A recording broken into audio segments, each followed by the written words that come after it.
Okay, hello everyone. Welcome. We're still waiting on a few more people to join us, but time waits for no man, as they say. So we might as well get cracking. Yes, thank you everyone for joining us today for this, the first event in our new Generation Innovation series. For those of you who don't know me, my name is Nick State. I'm the founder and director of BOBAB. And for those of you who don't know what BOBAB is, we are the first and only event streaming and peer-to-peer networking platform dedicated exclusively to African science, tech, and innovation. Our mission, broadly speaking, is to accelerate science and tech on the continent, enhancing collaboration and spotlighting the latest commercial, scientific, and charitable innovation happening in and for Africa. How do we do that? By working with partners to design and deliver online events and workshops that, first of all, explore challenges, identify opportunities, promote solutions, and crucially, that bring diverse groups of experts together. As I mentioned, this is the first event in our new Generation Innovation series. We believe that it is Africa's young people who are going to lead the continent's science and tech revolution. And this series is dedicated to promoting them and their work, exclusively featuring contributions from innovators who are 35 years old or younger.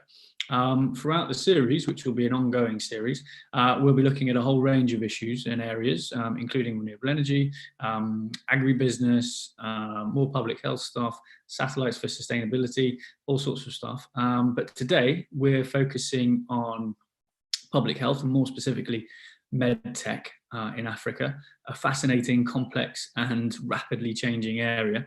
And we have a fantastic panel of experts lined up for you.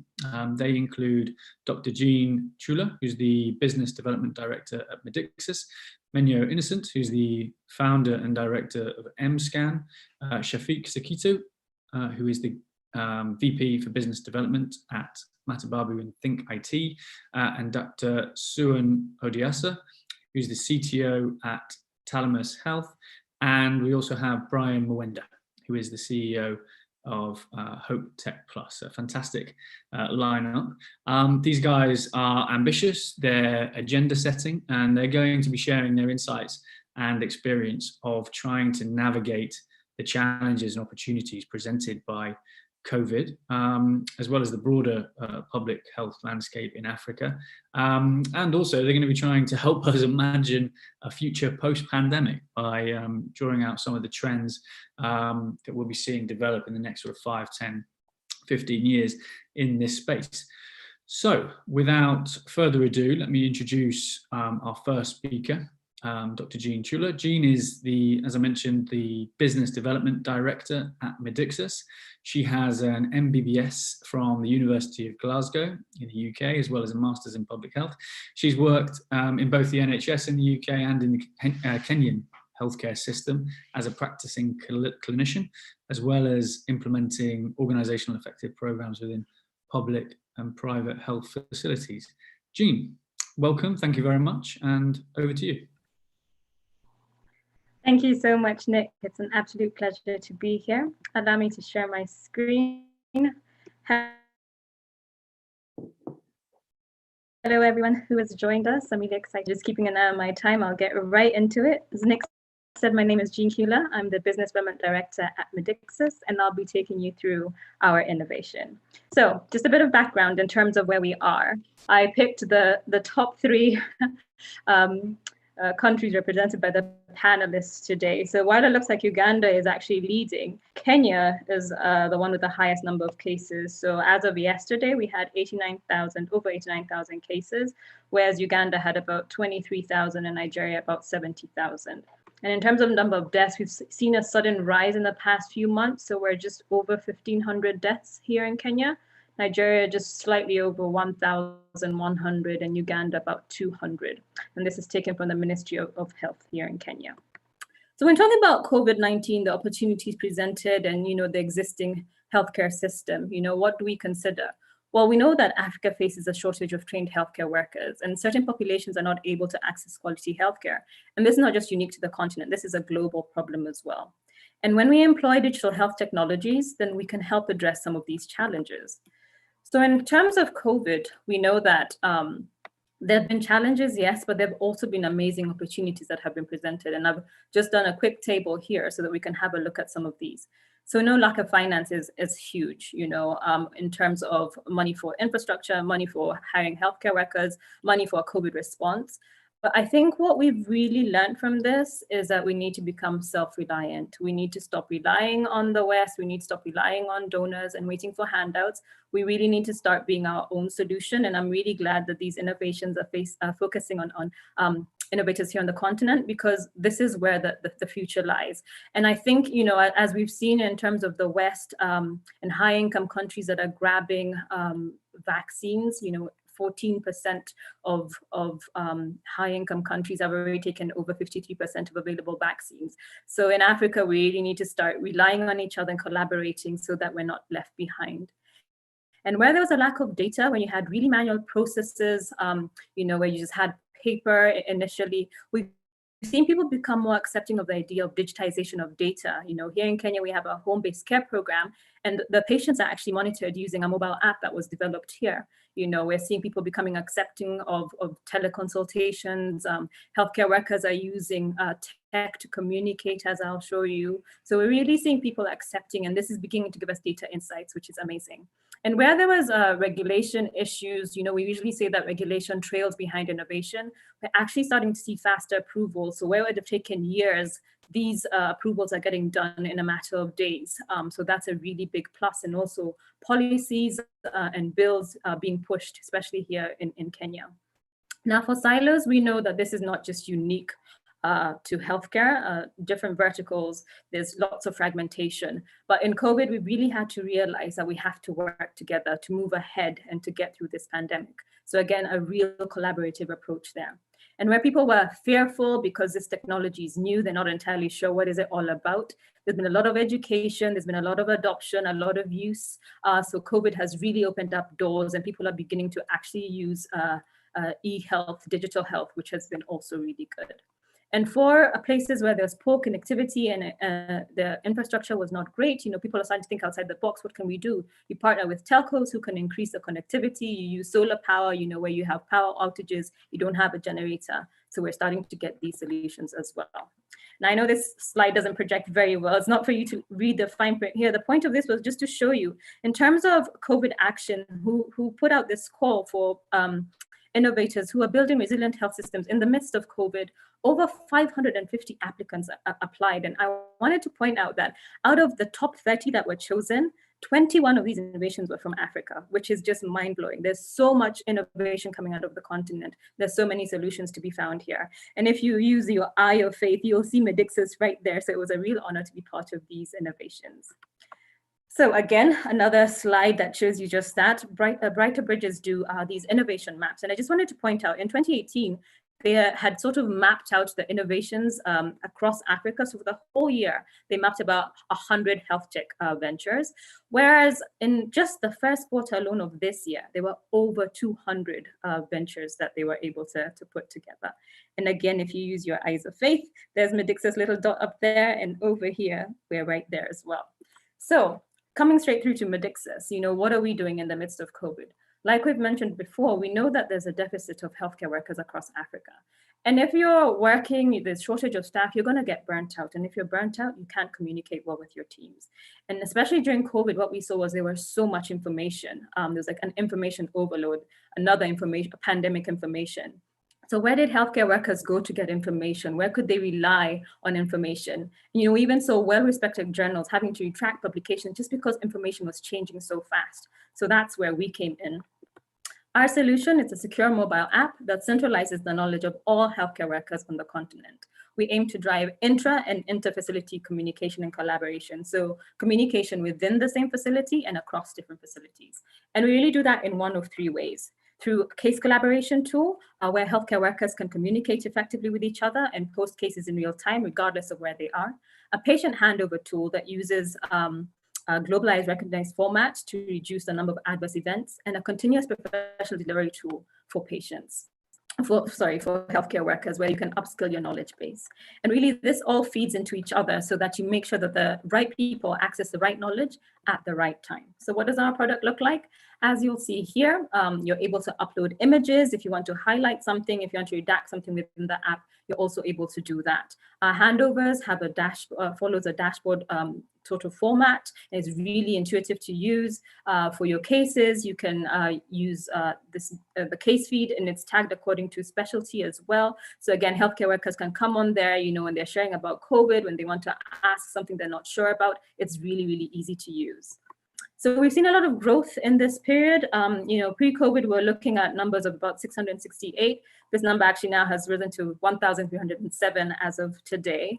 Number of daily active users is about 820. We're seeing that far above, almost approaching 6,000. People are coming back onto the platform to communicate, to collaborate.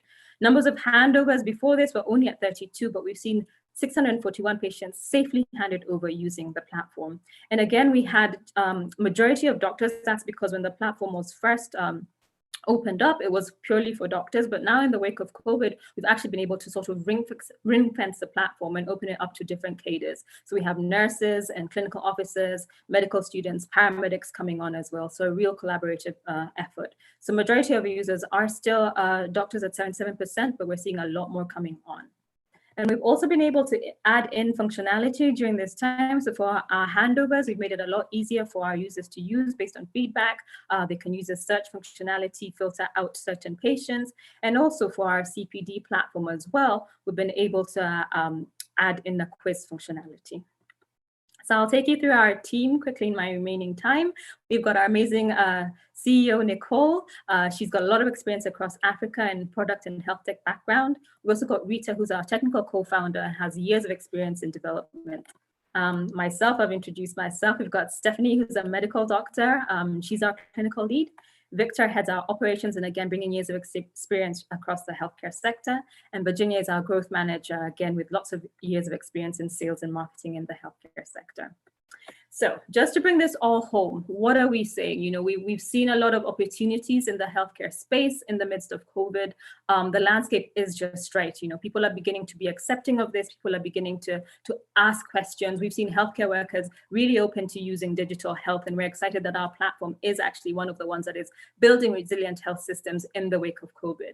And when you're building an innovation, it's not just for the sake of innovation. At the end of the day, it has to have the patient in mind. You must be improving quality of care for your patients. So when you're innovating, you must aim to improve quality of care. Collaboration, collaboration, collaboration. I'll hammer on about this. Collaboration is key. So what's the take-home message? We always say that necessity is the mother of invention. We've seen so many inventions coming out of this COVID experience, and just innovating and changing up, making iterations to our platforms. And really the whole point is to strengthen the existing infrastructure and to build resilient systems for the future. So digital healthcare really is the way in which we're going to be able to have resilient health systems in the wake of COVID and even beyond. I thank you so much for listening, and I'm happy to take any of your questions. Thank you. Thank you, Jean. Really, really insightful presentation there. And if I may say, just under 10 minutes, so bang on. Thank you very much. I tried. Thank you very much. Yeah, I actually forgot to stress before I introduced you, from people watching on the webinar, people watching on the Boba platform, please feel free to fire your questions in. As they come in, I'll make a note of them and I'll put them to the relevant speaker, or indeed to the entire panel, depending on what they are. Jean, I have a quick question for you, actually, because you mentioned the core sort of functionality of the product is to centralize doctor knowledge, and I imagine that involves a lot of sort of discussion and things like that. I wondered, in the context of global pandemics, obviously at the forefront of everyone's mind, whether or not there's a future iteration of the product that could leverage those conversations or pick up on certain symptoms or conditions being discussed that could be used to predict or potentially isolate incidences of disease outbreak. Is that something you guys have thought about or looked at? Definitely. I mean, that is where the future is, and having all of this information. I mean, for you to start gathering those kinds of insights, you need a lot of data. And so, yes, we are working to get more facilities on board, more healthcare workers. Because if you imagine, if people had been using Medixus before the COVID-19 pandemic broke out, and you'd had 20 people start to mention these symptoms, or I'm getting people with fever, cough here, and you start to sort of map out where this is coming from. You're actually able to provide a lot of insights. So yeah, definitely predictive analysis is something that we have talked about and we're looking to do, and very excited about where that could lead. And working with organizations such as ministries and response as well. Right, okay. And we've just actually had a question come in, and it's a broad one relevant to all the speakers, about from Philip Menzent, who's sorry if I've got your pronunciation on there. Can we hear about examples of ways of improving internet connectivity in rural communities? Now, that's a broad question and not necessarily one you can answer directly, because of course it's an infrastructural challenge, but in the context of what we just talked about, how important are the big telecom companies at engaging? Have you guys had any contact with those about how you reach harder to reach places, how you perhaps patch in some of the difficulties around access? Yeah, it's a good question, Philip. Thanks for that. For sure, we have actually spoken with some of the large telco companies here in Kenya, and they were already looking for ways to boost connectivity, not necessarily for facilities. So what we've done is we've said to them, could you consider increasing connectivity for healthcare workers, for facilities? And they're actually on board. So what they do is they'd either provide data for the healthcare workers, depending on the number. If it's a small facility, or if it's a bigger facility, then they'd go in there. There's balloons. Certain telcos have partnered. You have the Google balloons flying over, and then they're able to increase the connectivity in those areas. So then you're just boosting the connectivity in the area. You're building the infrastructure, and you're making things better. So definitely conversations we've had, and actually looking forward to working on some projects like that in the new year. Okay, all right. That'll probably be an interesting question to put to the rest of our panelists as well, just to get their insight on how they're engaging with that big fundamental challenge. And then one final one. I don't want to put you on the spot too much, but you mentioned it has had some sort of benefit in terms of regulations perhaps being sped up. Can you give us an example of one that's happened in Kenya that's perhaps helped your practice, or sure. any other?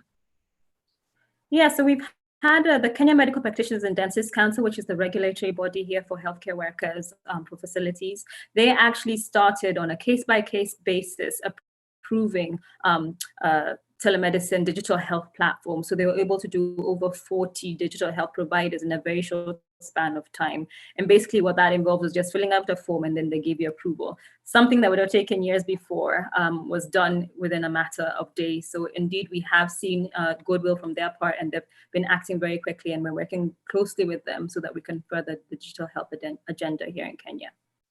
Cool. All right, great. That's really interesting. Thank you very much, Jean. A reminder to the audience as well, if you've got any specific questions for Jean, please feel free to put them in the chat. Just because her presentation is finished doesn't mean we can't ask questions still. So thanks so much, Jean.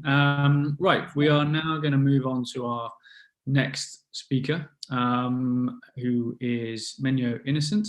Menyo is a trained medical radiographer with a bachelor's degree in science in medical radiography from Makerere University in Kampala. He's something of a serial innovator. He's developed a number of exciting products, the most recent being M-Scan, a low-cost mobile ultrasound device that works on everyday laptops, tablets, and mobile phones. And on a personal note, Menyo, if I could say, as someone whose partner's just given birth, I'm acutely aware of the challenges and issues that come with, and worries that come with being an expectant parent. So thank you very much for all you're doing, and really looking forward to hearing your presentation. Over to you. Thank you so much, Nick. I'll share my screen shortly.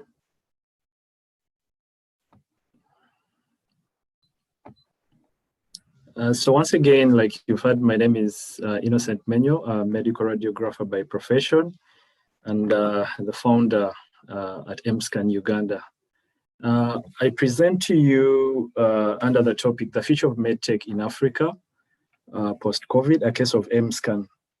a couple of definitions I would want the rest of the audience perhaps that does not understand what telemedicine is, e-health is, m-health is. Basically, when we talk about telemedicine, telehealth, it also means e-health or m-health, which is for mobile, M for the mobile. And here we're talking about talking to your doctor from a distance through phone calls, and there could be video chats, emails, or text messages. Telemedicine is also now being divided into two aspects. There is the inpatient and the outpatient. And for the inpatient, that's where doctors can communicate within the same health facility, but they do not necessarily have to be in the same room. A common example is with the PAC system. That's the picture caving and communication systems. This we use a lot in radiology to share an X-ray among its physicians or radiologists in that sense. When it comes to the outpatient, which we are going to see that's growing, it comes to interacting with the patient in the field out there, or the patient in their homes, the patient wherever they stay, and you're able to give them medical advice and medical consultation. There is another aspect that's growing more so in Uganda. I've seen this a lot in Uganda, East Africa, and of course in the Western world, it's already been there. That's home care. With COVID-19, of course, we saw challenges like a curfew. We saw patients stranded, sub-Saharan Africa, failing to access health facilities because the transport was grounded. So home care is now where we are taking healthcare into the homes of the patients. And this is also disrupting because the hospitals are becoming full as we see the phase 2 of COVID-19 setting. So that's also another area for us to understand. So telemedicine, for me, it's also integrating into the home care, because even in the homes, we are using devices that are very portable and fit perfect in these non-conventional areas. If we may understand something I tried to look up, phase 1, phase 2, and phase 3 of COVID-19. In phase 1, at the start, of course, we saw that utilization of outpatient telehealth was very, very minimal. And as phase 1, we know that in phase 1, that's where heavy lockdowns were put onto people. We couldn't move. We were basically locked up in our homes. There were curfews, and because of the pandemic spreading at a terrific speed. When we reach the peak, we see the usage of outpatient telephone and video visits come to an increase on the peak because here patients are stranded, but they also need medical consultation. So we've seen a big increment when it was in phase 1.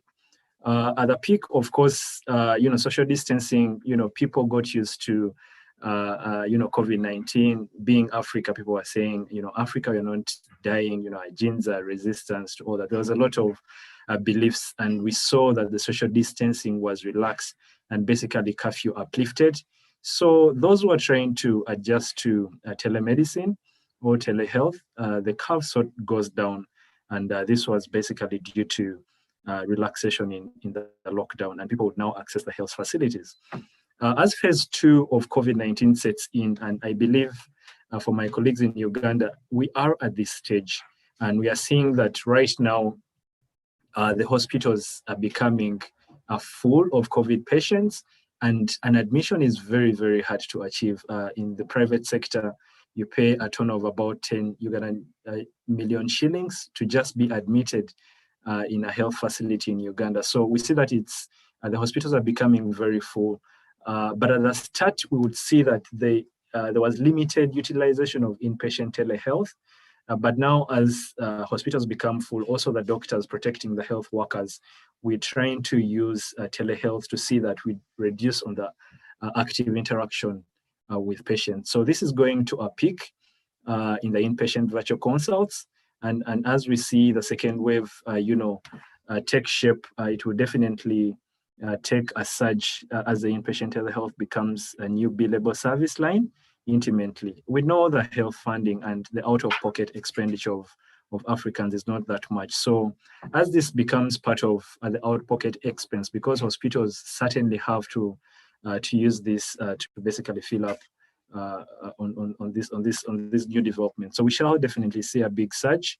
And when it comes to the phase 3, where patients, the health facilities are crowded, and now patients are being managed from homes, we see the growth still a late growth setting, but we see that still patients will need telemedicine. They will need consultations from physicians from a distance, and we hope telemedicine goes at a spike for us who are in the space.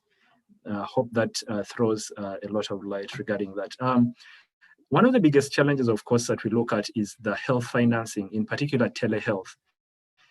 This is a global projection, and we see that by 2026, it will be at about 185 billion US dollars. But when it comes to the market share for Africa, it's about only 2%, which is around 5.25% billion US dollars. That's still small because the space is growing, and this is bringing up conversations on investment into the space because the markets are actually appreciating this, especially in the market space where I am speaking from.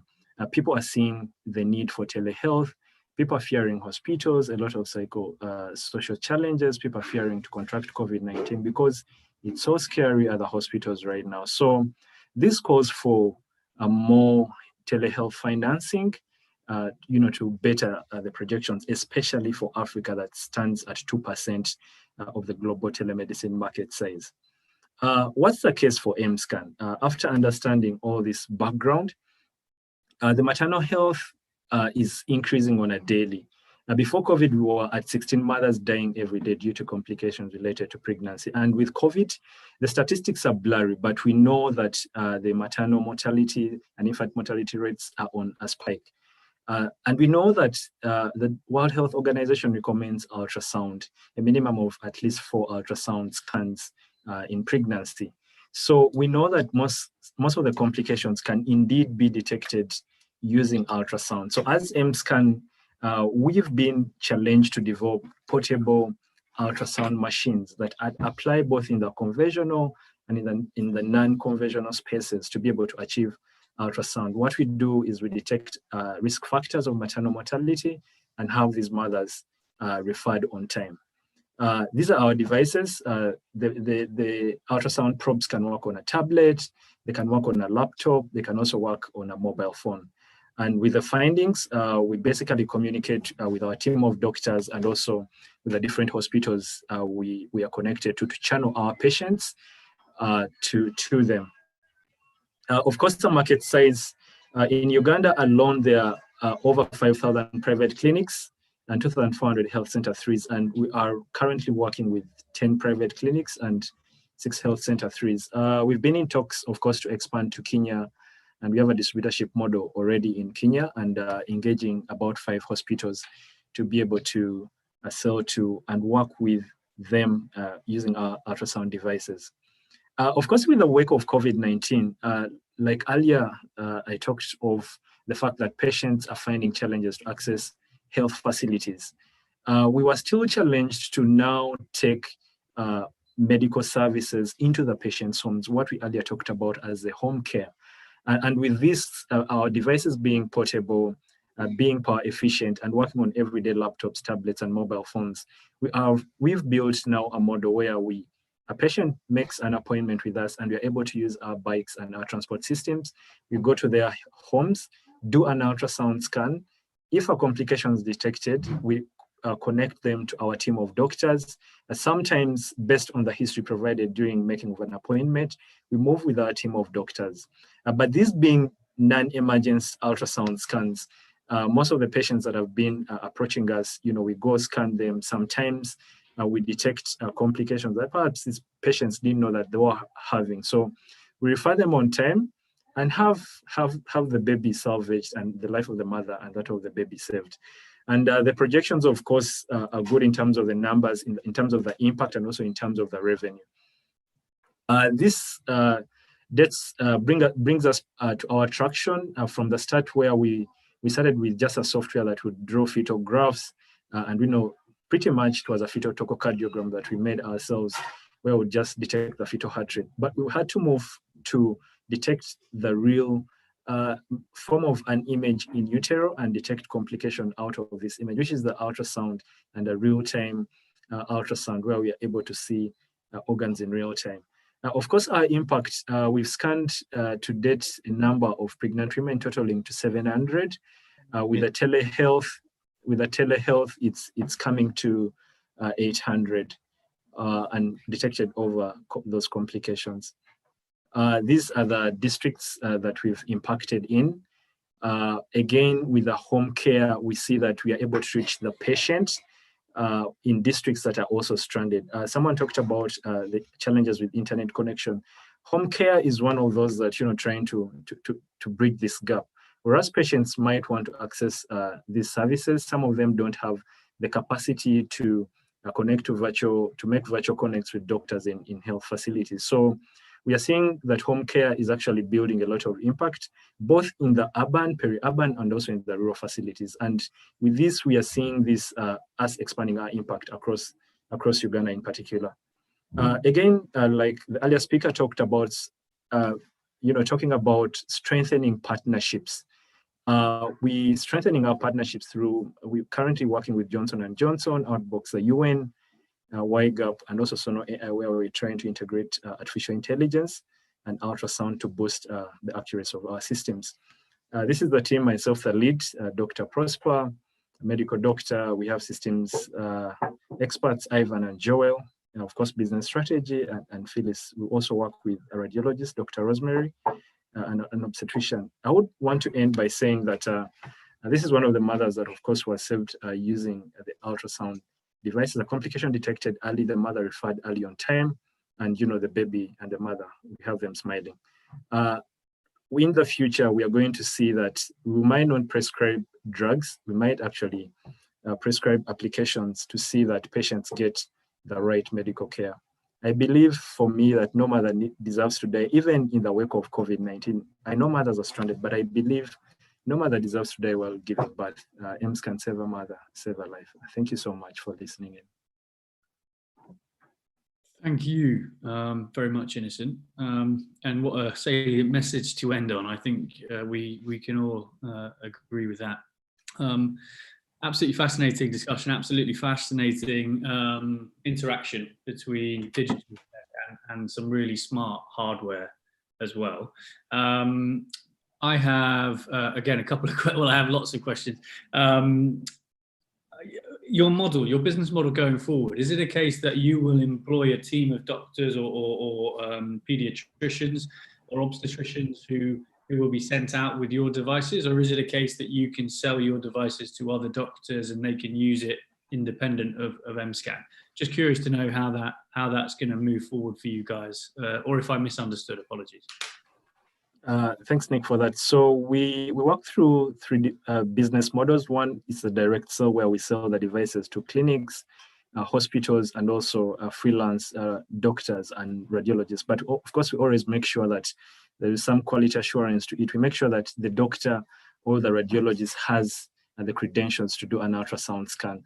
Of course, there is a rise in point of care ultrasound, and many people are being trained on how to do ultrasound scan, but we make sure that someone has the capacity and have been approved and certified to do ultrasound scan. So when it comes to the home care, depending on what the patient feeds in during the appointment, scheduling of the appointment, if it's just a routine scan, we don't need to move with a team of doctors.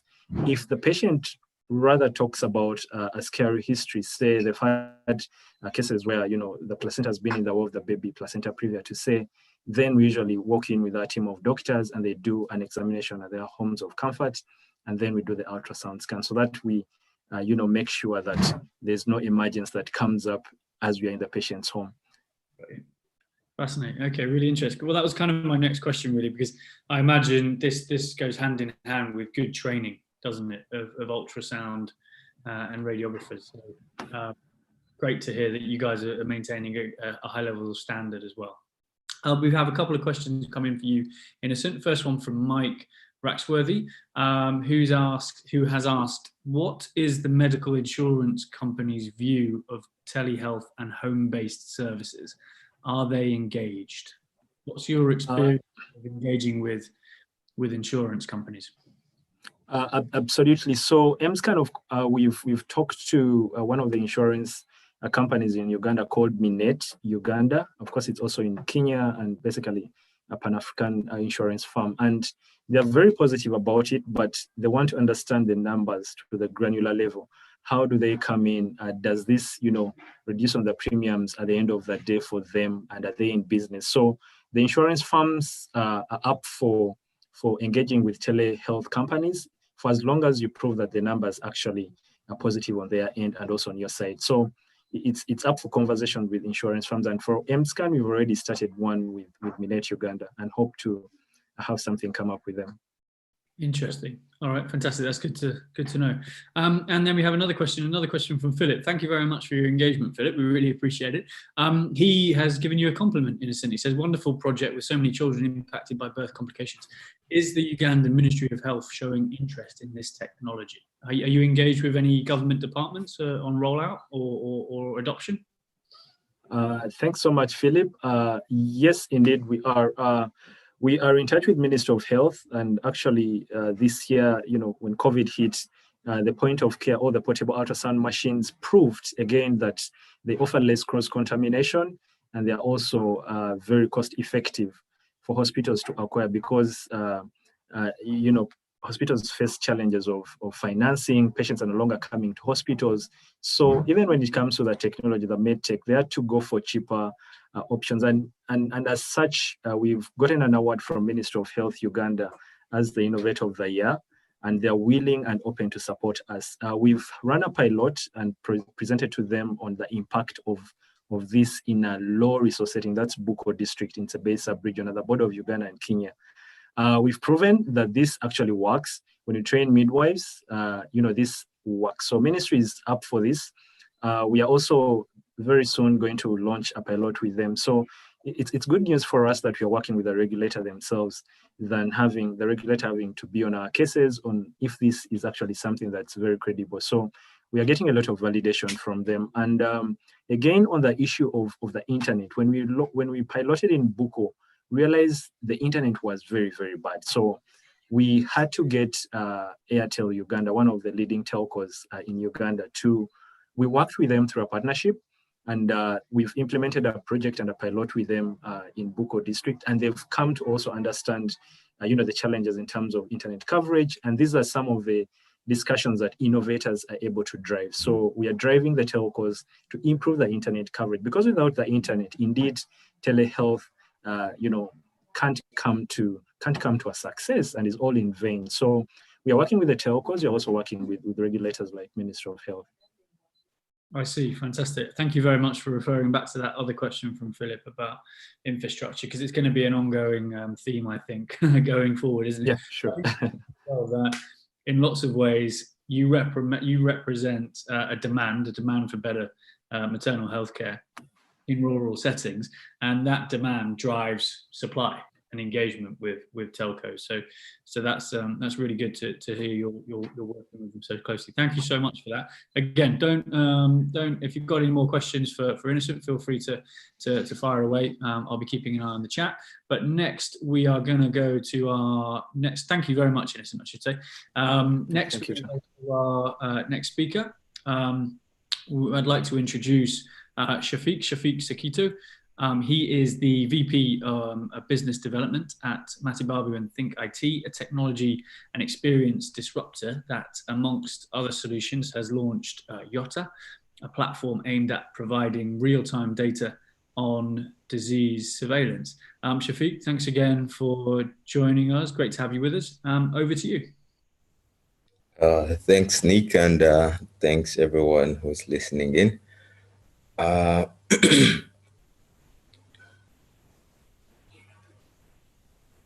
Share my screen.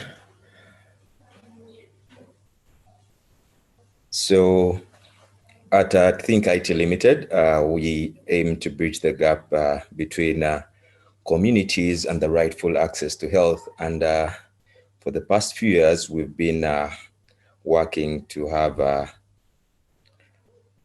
diagnosis devices for malaria deployed in sub-Saharan Africa And this device for diagnosis is the Matibabu. Matibabu is a device that can diagnose for malaria in less than 2 minutes and without having a lot of medical knowledge to operate.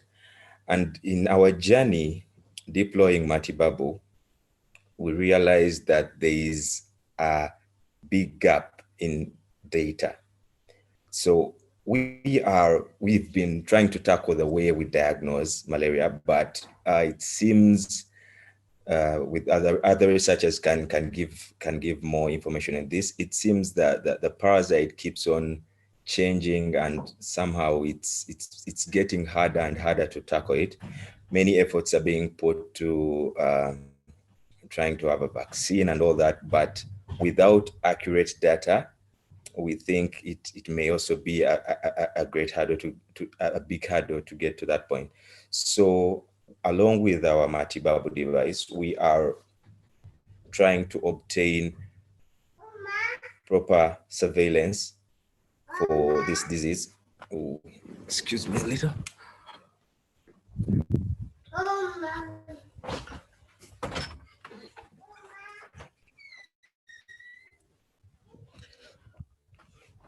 Sorry about that.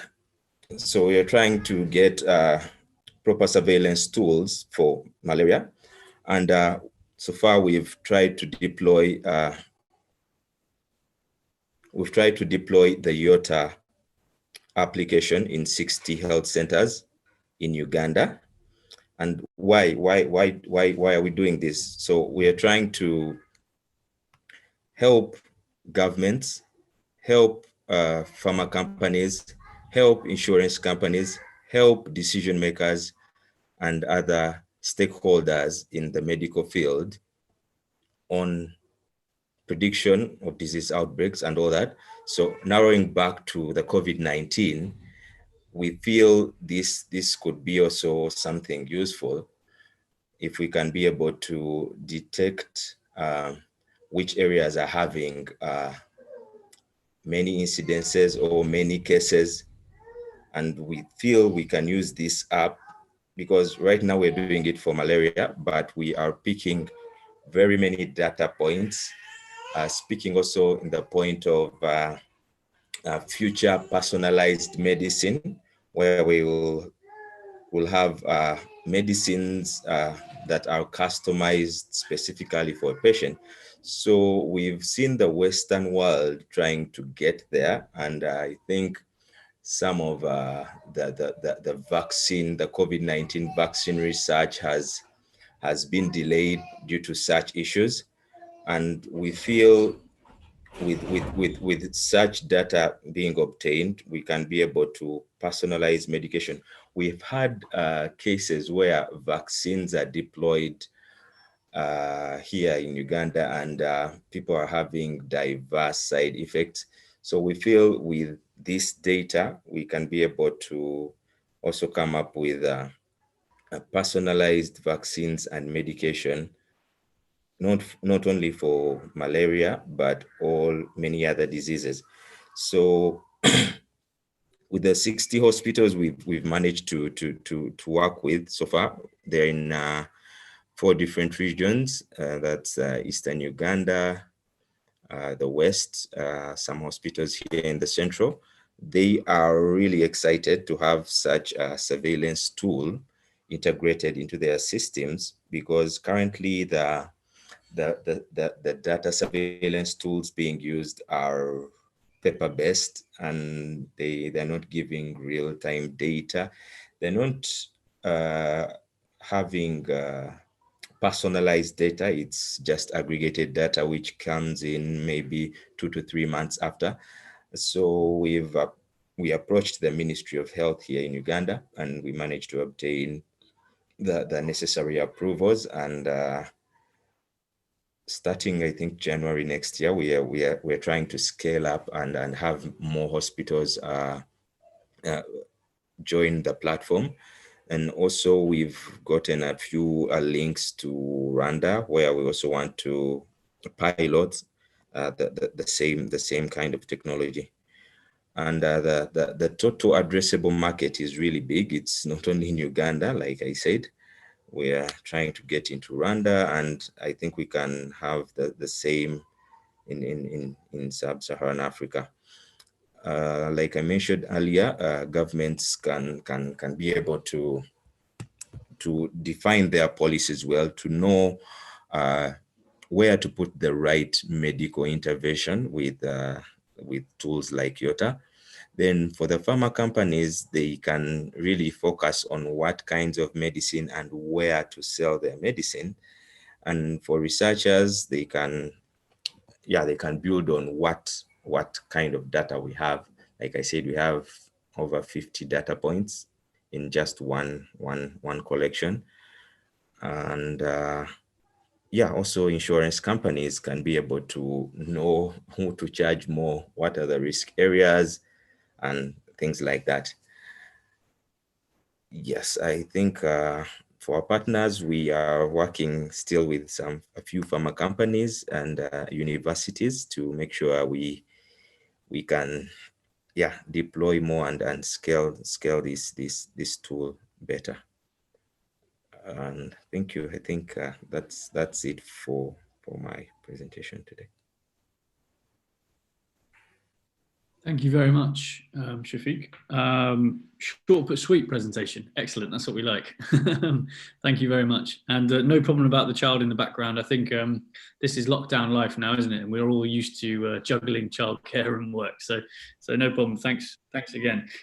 Again, I've got lots of questions from my side, but I'd encourage our audience to fire any questions at you as well.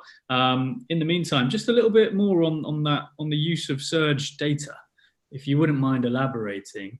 Are we talking here about specific outbreaks within communities, or is it specific perhaps evolutions or mutations of disease that mean you give you better data sets to provide more accurate medicines or vaccinations? Am I understanding it right? That's absolutely right, and it's more to that because if I can get information on, let's say, one patient, and I get to know that maybe this patient often gets malaria, maybe in 3 times a year or during this season, somehow I can derive patterns and maybe predict when this person is going to get sick again, or why they are getting sick during this specific kind of time. And then we also pick what kind of medication has been given to them. And we also get to know, did they cure? We go up to that kind of detail. Did they cure when they were given this medication? If yes, then that's good. If no, why? Why didn't they cure? We always go back to these health professionals. We tell them to give feedback, and if they didn't cure, what new medications did you give them? So somehow over time, you can use such data to know what kinds of people or what genotypes are reacting to what kind of medication, and such information can help inform researchers on how to administer the best medication or vaccines. So okay, and that's really interesting, and this can be applied to lots of different diseases, which is of course great.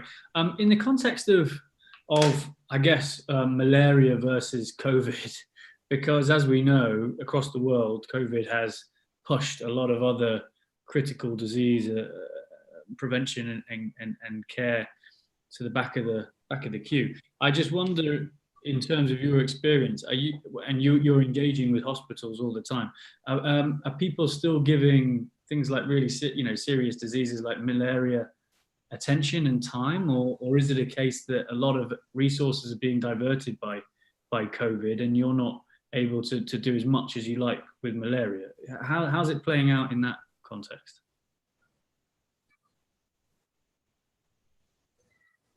Yes, actually, that's quite true. A lot of effort is now being pushed down to to COVID, and yeah, somehow we've also tried to somehow work towards that side. So we've partnered with the Royal Academy of Engineering, and we are currently manufacturing PPE, which we are also deploying to these health centers. So once we go to the field and we are doing our malaria side, then we also try to give them these PPEs to try to protect the health professionals and the few inpatients that are there. Yes, so somehow that's true. The effort has been pushed to COVID, but we do not ignore the fact that malaria kills, I don't know, it's now like a child every like 5 minutes. So the COVID is there, and since now even it has similar symptoms. Malaria has a few similar symptoms to COVID, so we do not back off. We do not. We are not backing off. Like if many people now fear to go to the health centers because they know when I have a high temperature, I have a fever, or they may say it's COVID, and like it's worrying. So somehow we are trying to have the better, faster diagnosis. Okay, that you can rule out malaria quickly, and then maybe concentrate later on COVID. Yeah.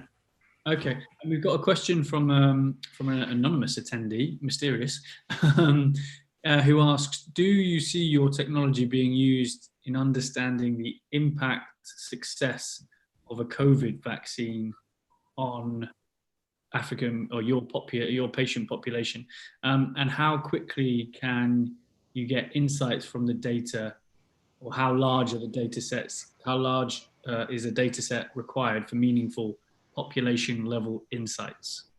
So. Yeah, for the first question, yes, it really can.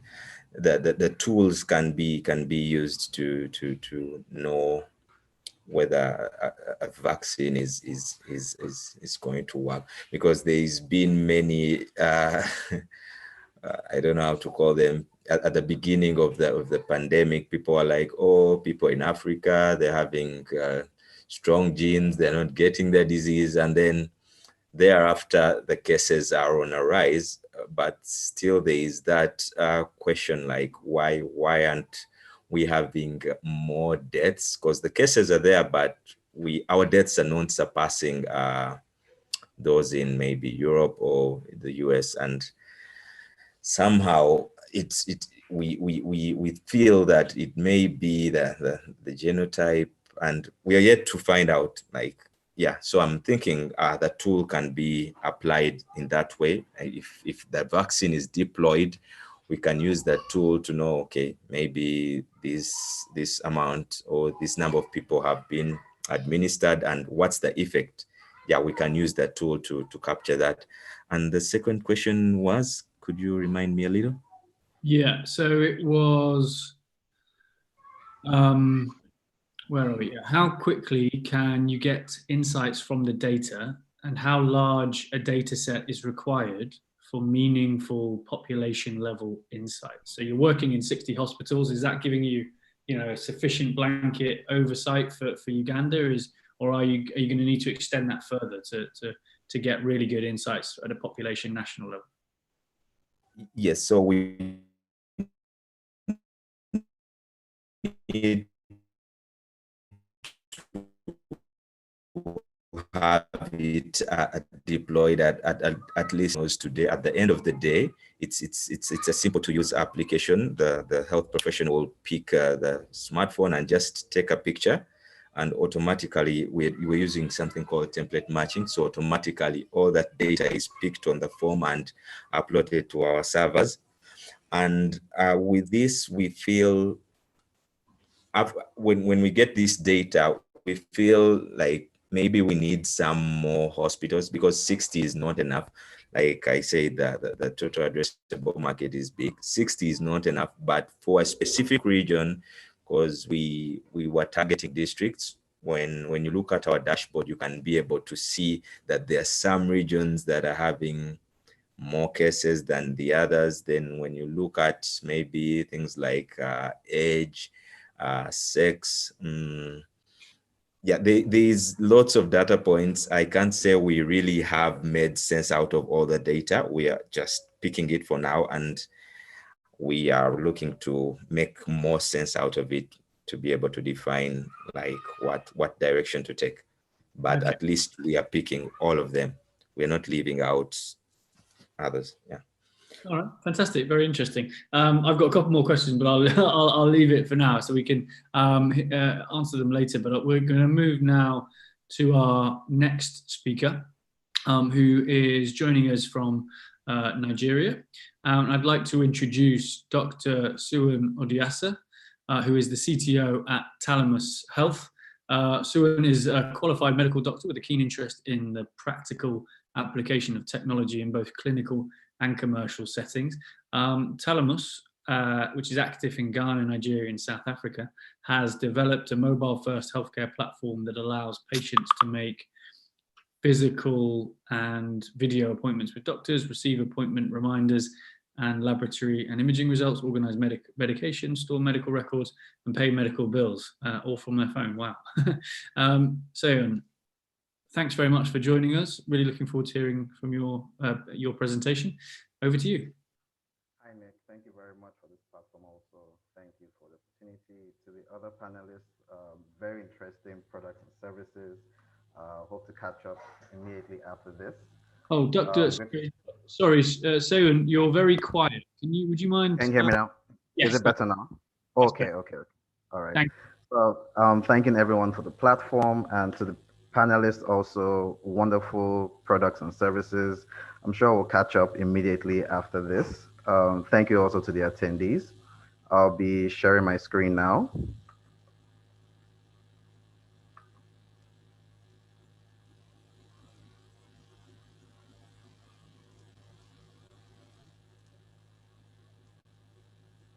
Okay.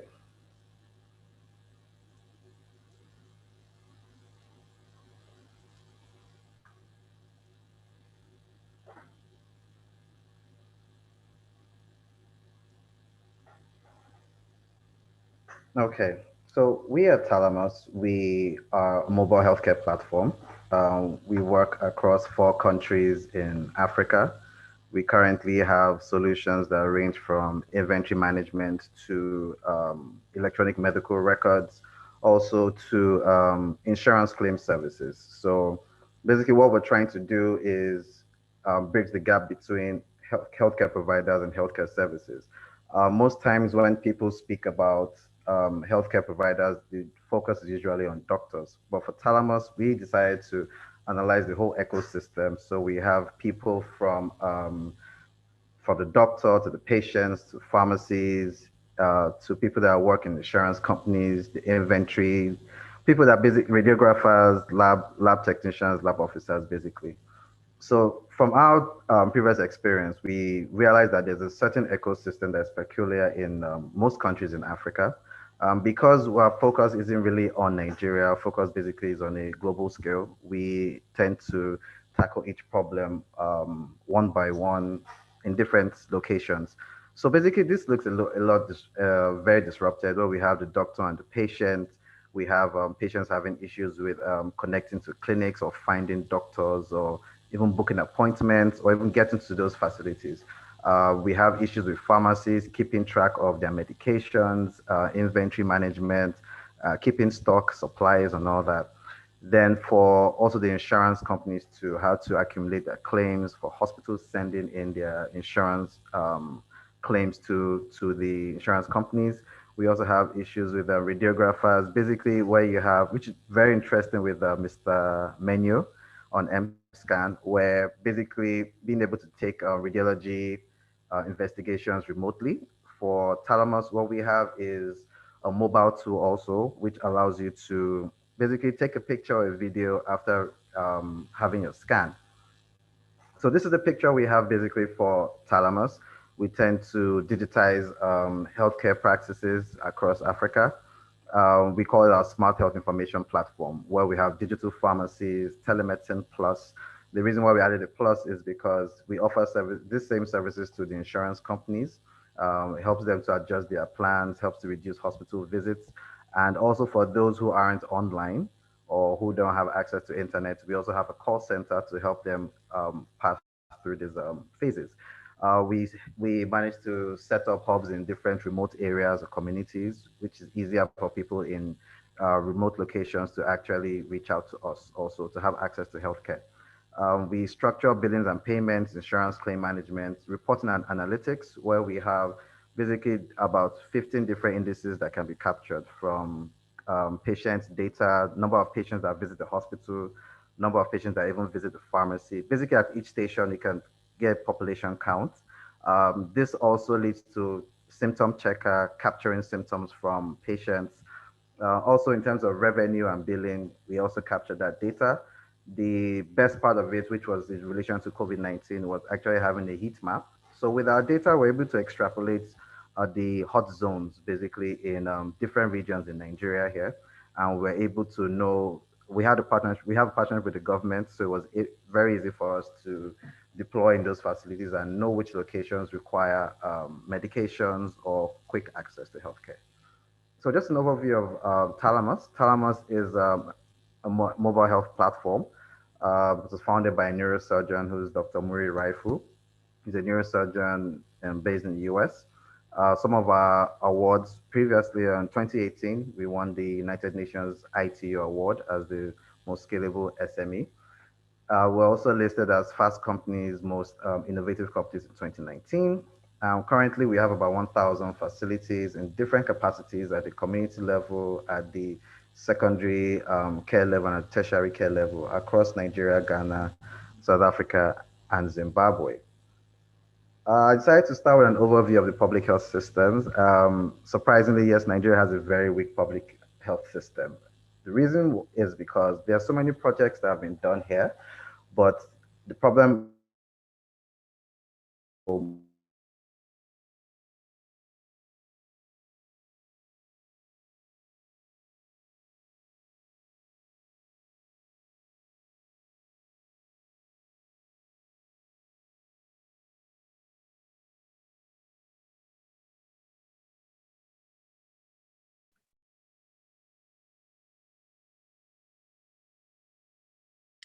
Oh, Sharon, we seem to have lost you. Can you hear us?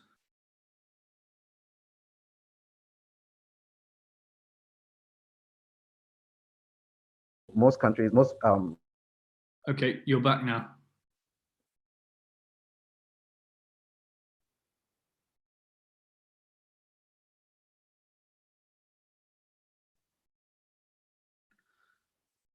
Okay, looks like we've lost connection with Dr.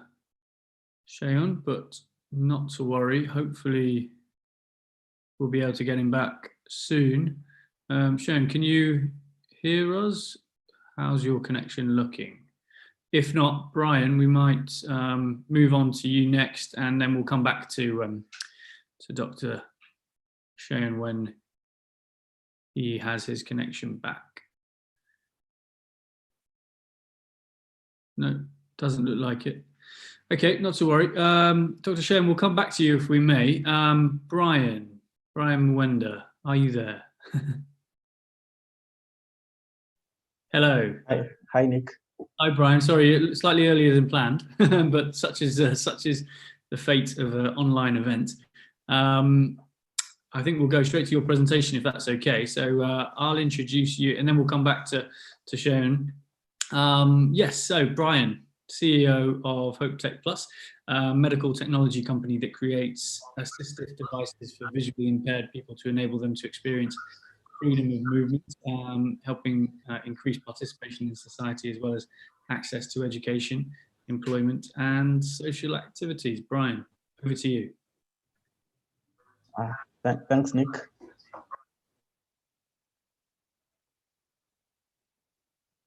Hi, everyone. My name is Brian Mwenda, and I'm very excited to show you the work today that we do to create the future of mobility for visually impaired people, not only here in Nairobi, Kenya, where we are based, but also the rest of the world. So Hope Tech Plus is a tech company, is a medtech company, and we primarily develop assistive devices that help visually impaired people to integrate into the society. We're focusing on increasing their participation in employment, in entrepreneurship, education, and social activities. Basically, we want to give visually impaired people the power to go into the society and create a meaningful and dignified way of living. So there are over 285 million visually impaired people globally, and this is data from like 10 years ago, and the number has really grown. And when you look at some of the marginalized sectors in the society, I think visually impaired people are very marginalized when it comes to development. For example, when you look at mobility, I think since the first person became visually impaired, they've always had access to just a white cane. So this is the challenge that we identified. We realized that even with the white cane, visually impaired people still needed another human guide to help them to move around. So we went about to create a solution that can help free visually impaired people from relying on another person for mobility. Because when you have to rely on another person for mobility, then it's very difficult to make independent choices to basically participate in many activities. So 3 years ago, we came together, we formed a team, and we decided to launch a product. So one of the products that we launched in partnership with some friends from India, it's called the Fourth Eye device. And it's a product that uses echolocation technology to detect obstacles. And once an obstacle is detected, then the feedback to the user is through vibrations. So the device, you basically will be working with the device like a flashlight, and it will be vibrating for any kind of obstacle that is in front of you. So this particular device is compatible with any white cane out there, and it can convert any white cane into a smart cane. So that was the main selling point for this particular product. So we currently have over 1,600 people using this device in Kenya. It's being used in the rural areas, in urban areas, and in many other places. But we realized still that this device is not enough to completely give that feeling of security and freedom to someone who is visually impaired. And also it's not very scalable to other parts of the world. So we decided to develop something which is much more advanced. Some of the challenges that we identified were that the environment is very complex, and using a very simple technology to detect the obstacles will just not be sufficient for the changes that happen in the environment. I mean, things are moving every single time. There's various obstacles. So if there's a device that can solve this problem, it has to be able to accommodate this type of dynamic environments. So we brought together a group of visually impaired people, and we asked them an ideal product to visualize an ideal product. And from that, we worked down to the product. I think the main point we got was, what if there's a product that can help someone to walk freely through a city street, and they could understand the environment through touch, and also they could cross the street without necessarily using the white cane, because we realized there's a lot of discrimination associated with using the white canes. And then safety was a big issue. Someone really needed to feel safe in that freedom that we're promising. So that's when we developed now the Sixth Sense, which is a fully wearable device that helps someone who's visually impaired to get rid of the white cane, to get rid of human guides, and become completely independent. So it's a chest-mounted device, and then there are 2 bracelets. So the device works in combination with, there's a sensor module, and then there's the feedback module. We've worked really hard to incorporate all kinds of obstacles into the product. We're feeding this device with different kinds of environments so that it can learn the different obstacles. And also we have different warnings for different dangers that may present themselves in front of the users. So the device is very intuitive to use, especially for people who've recently lost their sight. So it's more, I think it's more familiar to what they were used to before. And it's very lightweight. It enables them to, they can use their hands for other things. And then other users explained using the white stickers, waving a flag and telling everyone you're blind and helpless. So that feeling was not desirable. And with this device, discreet and someone can comfortably walk without feeling that everyone is paying a lot of attention to them. So we are using computer vision to differentiate different kinds of obstacles. So someone can get different haptic feedback for different kinds of obstacles. They can differentiate between the trees and the people in front of them. So when compared to other things in the marketplace, other solutions for this kind of a problem, we realize that the sixth sense is the only one which can do very complex functions similar to what a human guide can tell the user. And then we're maintaining a very low cost. So we are retailing at $500 compared to other solutions which go up to $10,000 and can only be used by people who have low vision. So we believe we have the right product offering and the right technology for this kind of problem.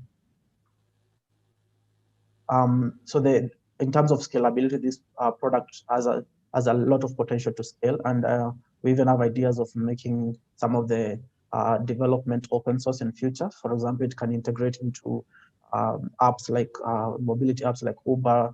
It can offer navigation to someone who is visually impaired, and we're looking at adding many other cool features and platform for future developments. So I think most of our work over the last years has been made possible by some amazing partners who've come and helped us to do user trials to reach many visually impaired people across different parts of the world. And so far we've had trials in over 6 different countries, and we're looking to launch here in Kenya, in the UK, and in Australia in the next 1 year. And we believe through these kinds of partnerships, we can really transform how visually impaired people interact in the society in these different places that we are launching. So in terms of the impacts, we are looking at impacting over 1 million visually impaired people directly in the year 2030, and we believe this kind of ripple effect will translate to their families, to their colleagues, and we'll definitely see a lot of change in this space. If there's a message I could leave today is even for the other entrepreneurs working in similar spaces, developing products, let's think of like the accessibility side of every innovation. So let's not make innovations that can bar a certain group in the society from accessing them, and then in future we come back to innovate now for inclusion. So right from the start, I think inclusive design should be something that every single solution out there should have. So these are the contacts. So we're looking at collaborations, anyone who can help us to do user trials in any country, because we're looking at this product being used globally. Please feel free to reach out. Thank you. Thank you very much indeed, Brian. Wow, can I just say, I hadn't actually seen it up close, but that sixth sense chest-mounted device is seriously cool piece of tech. So well done to you and all the team for developing it. Because yeah, I hadn't fully appreciated the stigma associated with the white cane, but of course it is something of a target on the back, isn't it? Exposing vulnerability, and that just seems like a fantastic message to round off your presentation on, which is innovate for inclusion. And I think that's something we can all do with bearing in mind a bit more often. So thanks for that. I've got an absolute ton of questions for you, but I'm going to wait until we've heard from Shayan, who I believe is back with us now. Shayan, are you there?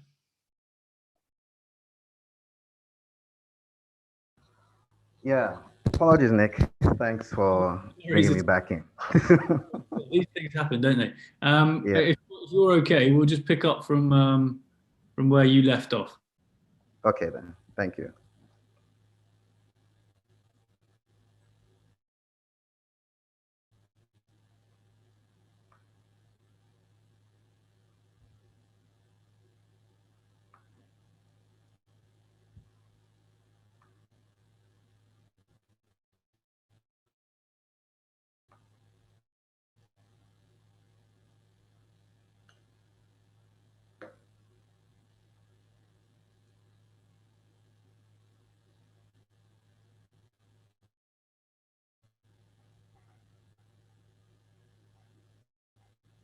Sorry, Shane, I'm not sure if we're having more Can you see technical. my screen? I'm not sure if you can hear us. We can't see your screen, though, I'm afraid. Oh, really? I've started sharing my screen. Oh, there we go. Okay, good. Thank you. Okay. Okay. All good? Yeah, that's Okay. Yes. So apologies to everyone. So state of healthcare, basically, I was talking about community healthcare in the community level. And then we realized that there's a big problem at Thalamus for big problem in Africa, basically at the community level. In 2016, this survey was done, which actually showed that the top 5 causes of death in Africa are lower respiratory tract infections, HIV and AIDS, diarrhea diseases, heart diseases, and malaria. But the major reason for this data is to show you that basically healthcare in Africa has a long way to go. Currently, now we have the ischemic heart disease, and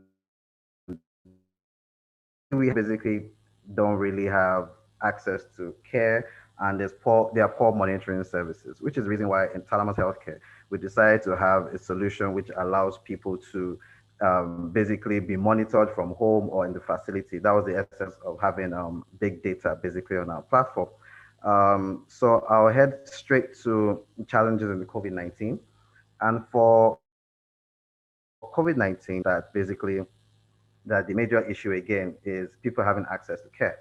We realized that for COVID-19 itself, some other diseases were actually ignored. So we had diseases like basically people that were hypertensive, people that had other kinds of diabetes, people that had other kinds of illnesses. In fact, like the previous speaker spoke on malaria, that's Shafiq, who mentioned the issue of malaria having to COVID-19. So a lot of cases were actually ignored because everybody thought everything was COVID-19. So then COVID-19 itself was a big problem. Access to information was a big problem, access to care. Then having data and predictive tools basically was a big problem. In terms of Africa on the global scale, we had issues here in Nigeria, pertaining to Nigeria too, on logistics. So basically getting health packs to people. In Lagos here in Nigeria, we had to do medipacks, which is what we called it. So they had medications in it, paracetamols, other medications, just basic needs for people to take at home, anti-malaria medications and all that. We also had an issue with tracking symptoms and triaging, which is where telemedicine came as a very strong point for us. Inventory management. So the government had an issue with tracking what was being supplied to who and who was keeping account of what. Then insufficient equipment, which was another issue, another challenge that we had. Then we had to give people information. So that was basically getting news updates and differentiating fake news from real facts. Access to care, where we had much more COVID-19 and other somatic illnesses that were poorly being monitored.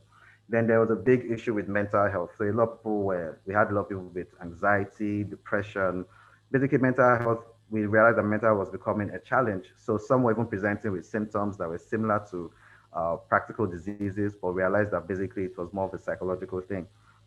We had a problem with data analytics where this is highly populated. Lagos has a population of more than 20 million. Nigeria has more than 200 million people. So basically, that's big data for any company or any government. We realized that basically we need to identify the hot zones, number of cases, and predictive tools.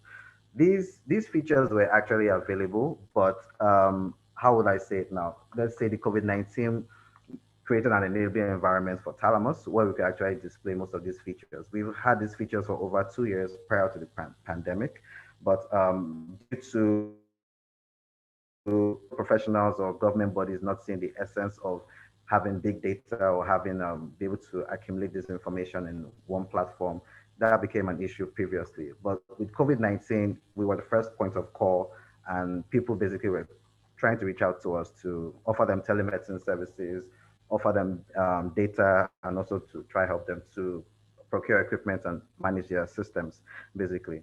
So technology generally gave birth to different kinds of innovation. What Talamus does is our TALAMUS Classic. It is a mobile healthcare platform. It allows the doctor, the nurse, there are 9 interfaces actually, which also includes the patient. So patients can also download our application. They can seek admission, and there's a bed space availability, so which actually saves time. So the patient can actually view any facility or any government hospital or any private hospital that's within our network and basically know which one has bed spaces. This is then linked to an ambulance service, which then takes the patient straight to the facility, and it gives so much detail where the spaces. It also gives you, so you can know if there are 2 bed spaces in the male ward or the surgical ward, different types basically. You're able to book appointments through our platform. We offer inventory management solutions to hospitals. Our digitized record system allowed nurses to take vitals remotely. We have a COVID-19 assessment form that is already in our mobile application. It's WHO certified.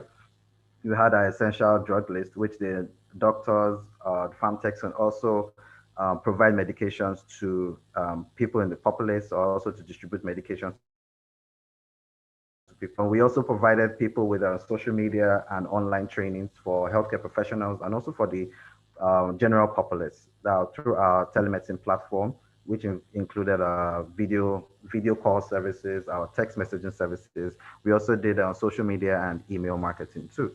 Our telemedicine service allowed for not just consultations between doctor and the patient. Our platform also allows you to have consultations between 2 medical professionals. So 2 doctors can decide to call each other. You can call a radiologist, can call any other healthcare professional there. Our mental health services also went a long way. So apart from just the physical patients that actually needed somatic treatments, we also have people that had provided counseling and mental health support to patients. Telemedicine also helped us to basically triage patients to know which patients actually will be better treated at home, which patients are high risk, low risk. Patients can also input their symptoms from the patient application to choose who gets to come.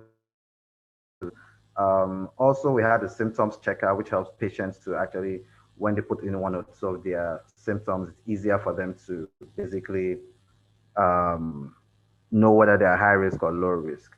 We offered database management tips too, and also heat maps. So for database management, we actually could capture about 15 or 16 different indices, from number of patients seen, how many insurance patients we're seeing, how many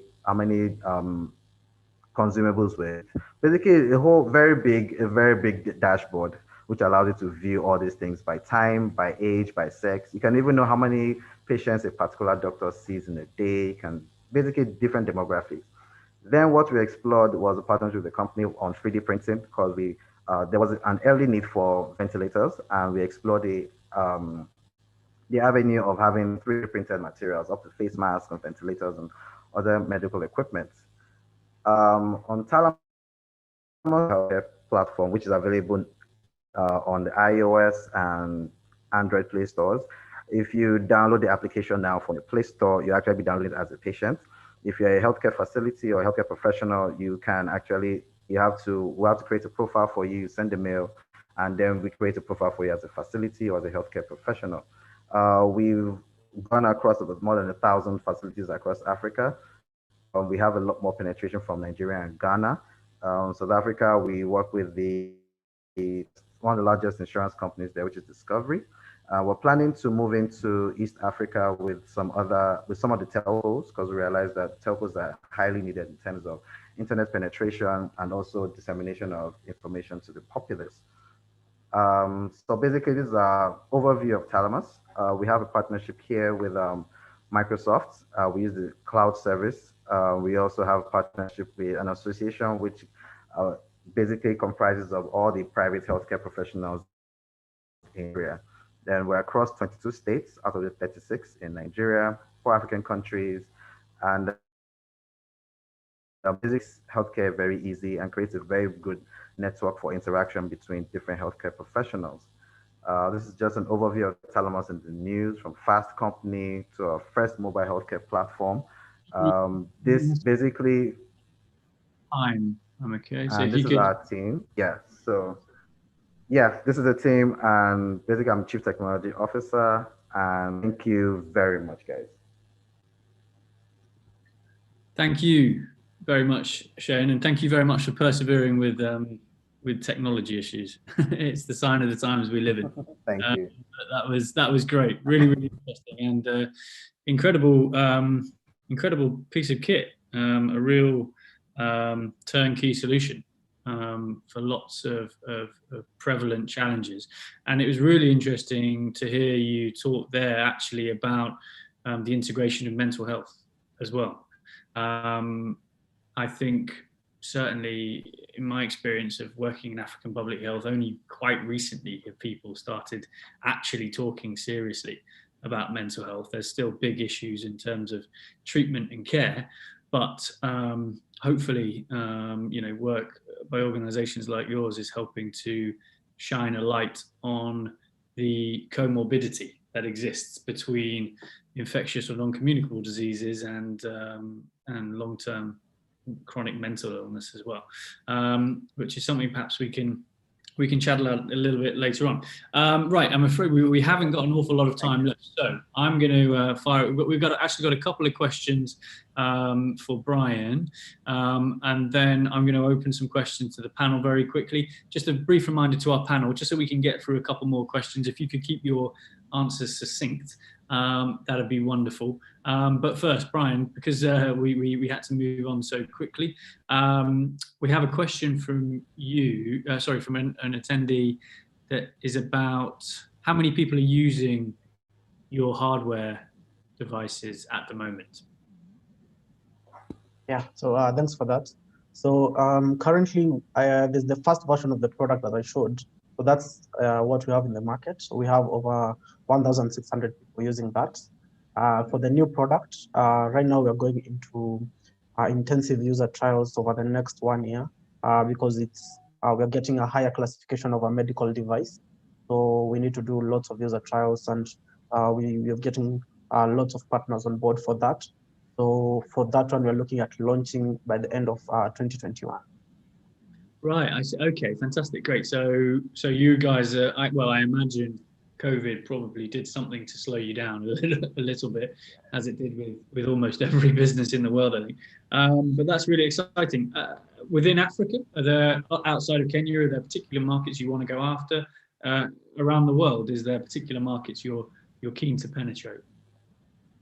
Yeah, so we've gotten lots of partners from the UK, and we're doing most of the product development in Australia. So naturally, those are our two markets to launch in. And of course, here in Nairobi, we've done a lot of trials.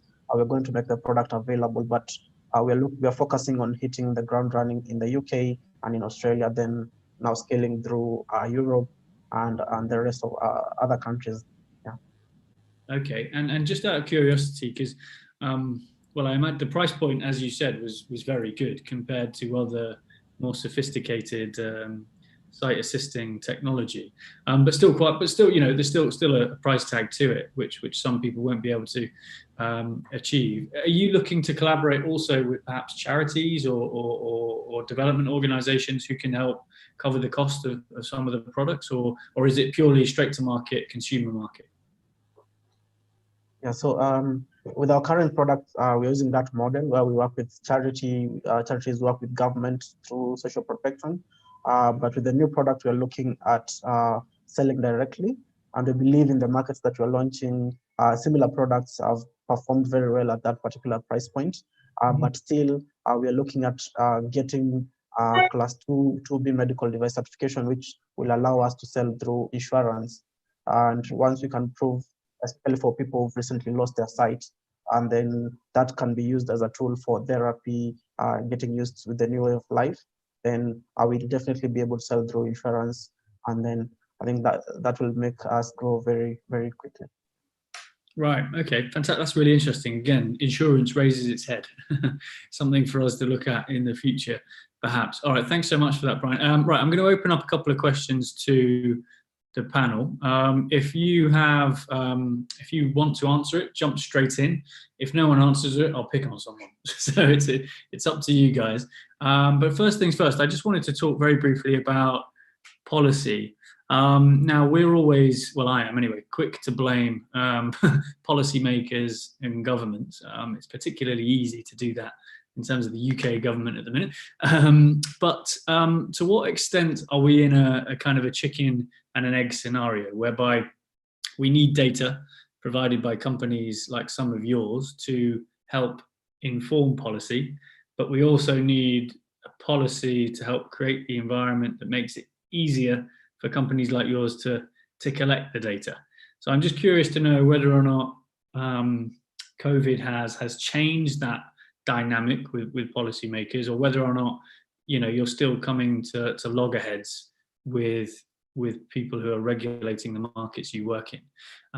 Yeah, so if anyone has something interesting to say on the policy side of things, please feel free.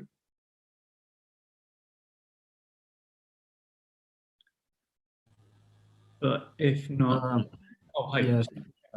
Yeah, thanks, Nick, for that.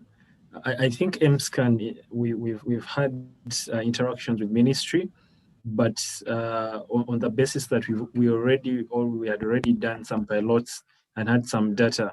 I'm not so sure about companies that are just emerging because of COVID-19, because there's now a lot of issues around credibility, if these are actually using COVID-19 as an opportunity or as a basis to, you know, thrive and get funding. So I believe it might be a little bit tricky for companies that are just starting right now. But those that have data, that have the impact, that have already proven that, you know, their solutions work and, you know, they can prove the impact, I think it's high time, if not too late, to already start these discussions with the different governments. For us, with the Ministry of Health Uganda, we've had only positive discussions with them, and we've presented to them results of pilots. So I believe it would also be prudent for startups that deal with a lot of data to publish this data in journals. If this is accepted, then it gives basis for validation from the ministries. Okay. But also to add, you know, it's key to also note that still there is gap and there is room for improvement from ministries, because COVID found us not ready for, you know, adjusting to telehealth. So governments didn't have, like in Uganda, they didn't have a proper framework through which telemedicine companies operate. And they've already started working around this with one of the renowned telemedicine company in Uganda called Rocket Health. They've leveraged around the frameworks already built by Rocket Health Uganda to come up with proper frameworks in which they can now regulate other health tech startups that are coming up. But I would say, I mean, it's innovation in, like Jean was saying, it's a Trojan horse over which, you know, the legal space, you know, follows. So we shall get there, I guess. Yeah. Okay. Yeah. Okay. So a war of attrition, maybe, but we'll get there in the end. Thank you very much, Innocent. Yeah, Shayan, hi. Okay. Hi, Nick. Yeah. So for Nigeria here, we actually have something similar to what Mr. Menyo just mentioned. So we have our data protection organizations here, which are very specific on how secure data is. So before you even decide to accumulate data or get big data, you need to get approval from basically the government bodies. So the rule here is that all data belongs to government, all data should be shared with the government. And basically their major issues are basically on security, where your data is hosted. Do you have approved? Do you have the license certifications, HIPAA certifications, HR certifications, basically all that. Once you go through those stages, then you can then decide to accumulate data. The other thing which the government did, or which COVID-19 actually helped us with, is actually creating a stakeholders forum. So the government decided to invite TALAMUS. Basically, we have a group, a private group, where we call ourselves the Digital Health Entrepreneurs. So we all came together, were invited by the government to basically interact, discuss, and see how we can improve on data policies, IT policies, telemedicine, because we realized that, yes, there are existing laws on medical practices, legal issues, but for telemedicine, it's kind of basically new here. So the issues have not really been addressed, basically, but we're currently working on that. Thank you, Nick. Got you. Okay, right. So again, actually slightly more positive, I guess, reputation for governments there than I was expecting. Maybe it's just me who's who's not crazy about the government in the UK at the minute. Anyway, okay, that's really interesting. Thank you, guys. Can I just jump in there with the Kenyan perspective as well, just to echo what Dr. Sean has said, that indeed there's a very collaborative approach here as well. We've had, the COVID-19 task force, and again, all sectors coming together, the Ministry of Health, the Ministry of ICT, so that it's not just one sector pushing it through. Here we have the Kenya Healthcare Federation, who represent the healthcare sector in the private sector alliance, and they've been really pushing through for telemedicine and digital health and trying to push these bills through parliament to get them accelerated. So again, it's not for one person to do this, not for one innovation to do this, but again, as I mentioned on the collaboration front, it's for everyone coming together, going to government, and they've been very accommodating, having meetings, pushing the agenda forward to the Attorney General's office as well. So indeed, here in Kenya, we're also seeing the same thing as in Nigeria. That's interesting. Okay, thanks very much for that, Jean. Okay, there seems to be a pattern emerging then that, COVID's acted as a bit of a catalyst to perhaps speed up the application, whether it's creation of focus groups or speeding through regulation. So that's really interesting. Thank you. Okay, great. Final question, I think, and it's kind of a key one in lots of ways. I'd like to talk about money very briefly. Of course, we know it makes the world go round, but for those of you who this is relevant for, perhaps those of you who are seeking investment to grow either through equity or debt, has the pandemic acted as an opportunity to focus the minds of investors to get behind Africa-based medtech businesses like yours, or have you found that investors or venture capitalists that you might be speaking with, that they're sitting on their capital and waiting for all this to blow over? Have you got any sense of optimism about the future of investment in this space in Africa? Again, that's open to anyone who fancies having a crack.